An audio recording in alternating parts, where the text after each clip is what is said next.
Hello. In this section I want to give you a brief overview of Z-spheres so that you have a foundation to start to work with them to build your own characters. First thing you have to do, draw it on the canvas. Go into Transform, activate Symmetry. I usually use X Symmetry, and you can see now on both sides of the Z-sphere I have these red dots. As I get closer, it turns green. I'm in Draw mode, and I want to draw one out of the top here and one out of the bottom. No matter what I make, I always start with one on top, one on bottom. About 90% of the problems you're going to encounter with Z-spheres have to do with not doing exactly what I just did. And then before I go further, I'm going to press A on the keyboard or go into Adaptive Skin and turn Preview on. And I'm going to make sure it looks like this. If it doesn't, then I'm going to fix it. But you have to have this as a foundation, otherwise you're going to have to start over. And then with Draw on, I'll draw out a shoulder, and then a wrist, a hip, and then an ankle, a neck, and then a head. Then I will go into Move, lower my draw size, drag these down, and up, and start to position this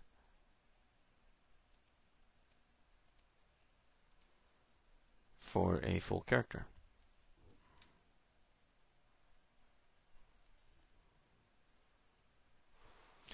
Back into Draw, and I can draw more out. Switch to Move, pull that out, Draw, Move, pull those down. Then at the same time, while I'm in Move, let's just get the posture accurate.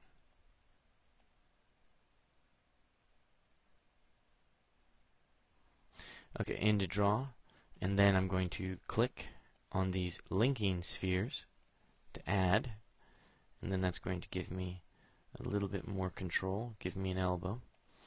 But as time's gone on, I think about these less and less as though they are bones and more just geometry generators.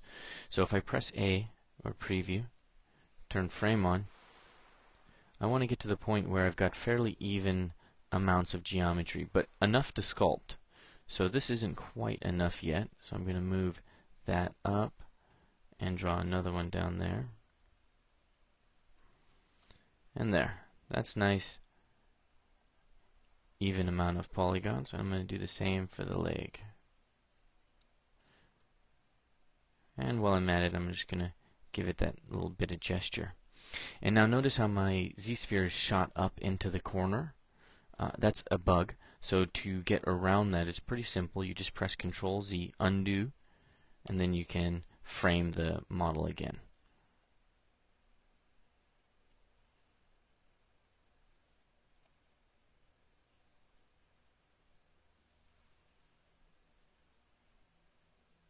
And just pull these up.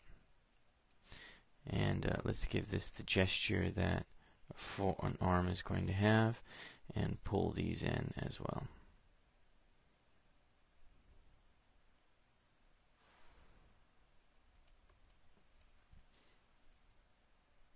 Okay, press A, and that's a really good start for us to be sculpting. And you'll see a little bit later an example of me taking a sculpt very much like this. So now a couple of other things to think about. One, there's really not that many polygons in the face, and this is for mesh generation, so you don't really want to add polygons after the fact. You want these polygon squares in the face to be at least as large as the ones in the arm and leg, if not smaller. Because more detail is going to go there. Also notice I'm just keeping these little blocky hands, and that's the way I'm going to work for almost all of my kind of maquette characters. If I need to get in and add fingers, that changes my process slightly. So let me show you how I do that really quickly. Draw, turn local on, and let's just press A. I want to get this rotating because this is going to be my thumb side, because I like to model with my hand, my character's palm out. So let's see if we can rotate this. I'm going to go into rotate. I'm going to try rotating further up here.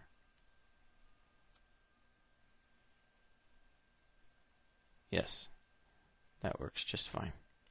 So now we're going to go back into draw. We're going to draw 1, 2, 3, 4, 5. Notice how I am drawing along that line. That's very important. Then I'm going to press Shift, draw out another, Shift, click, Shift, click, Shift, click, Shift, click. Shift, click will draw one out of the exact same size as the one below it. Okay, move those fingers down. See how my draw size is low, so I can get in there and I don't have to sweat affecting the other Z-spheres.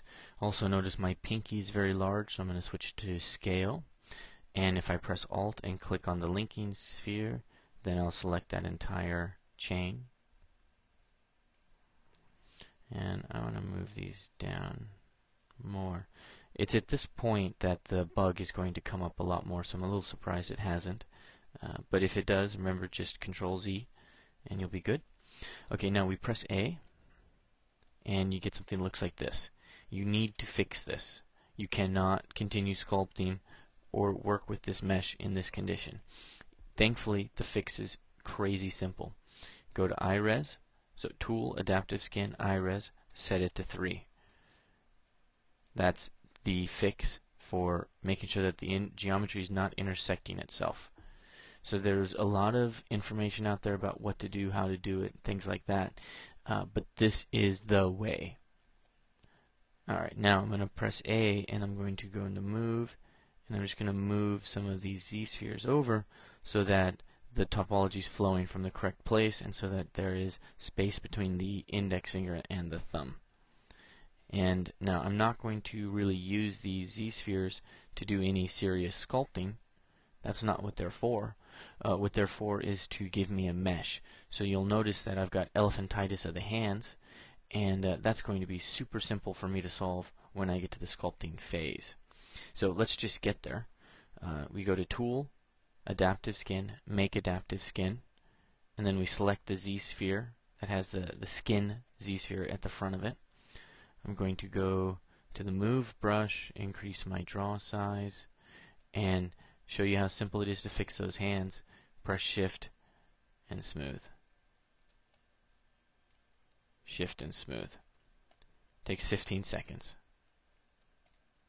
And at this point now, we are really sculpting. So let's turn X on, and we just have to get in and start to adjust the shape to kind of work for what we want. Make sure the hip is well placed. Lost my symmetry there. Make sure the hip is well placed, make sure the overall structure is intact, and that we are beginning to model it from there. Also a good idea to pull the face out.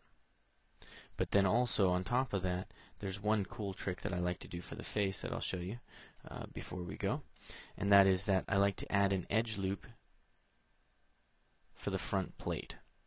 So to do that, I'm going to go into Transform, turn Point Select on, and then I'm going to turn Lasso on and just isolate all of this area right here.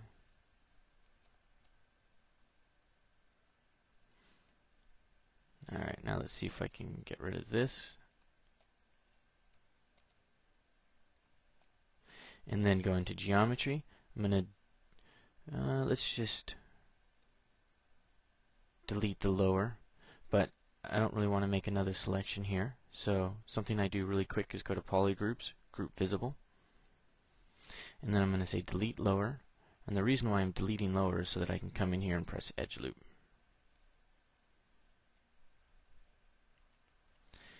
And now I have a front plate of the face that I can kind of pull out. So we can just pull this all out a bit. And the edge looping is really going to help me keep more detail in the face area. And I just, I'm being lazy here. I go with the move brush and I just go back and forth and see how it starts to separate and shear. And that's just a lazy approach to getting this to getting this out there. And pull it back and forth. It's a little manual, but it works. Alright, and from this point on, we're ready to get sculpting.